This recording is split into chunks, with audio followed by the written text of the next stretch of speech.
أعوذ بالله من الشيطان الرجيم. بسم الله الرحمن الرحيم. هل أتاك حديث الغاشية؟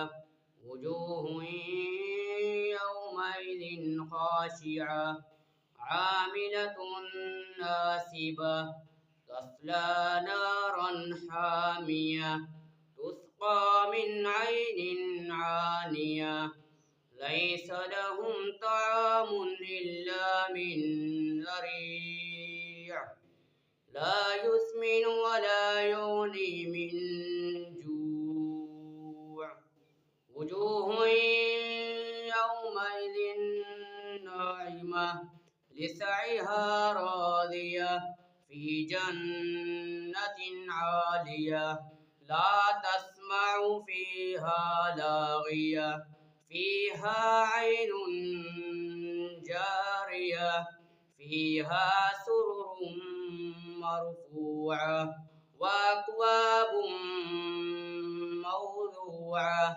ونمارق مصفوفة وزرابي مبثوثة أفلا ينظرون إلى الإبل كيف خلقت وإلى السماء كيف رفعت وإلى الجبال كيف نصبت وإلى الأرض كيف سطحت فذكر إنما أنت مذكر لست عليهم بمسيطر إلا من تولى وكفر فيعذبه الله العذاب الأكبر إن إلينا إيابهم ثم إن علينا حسابهم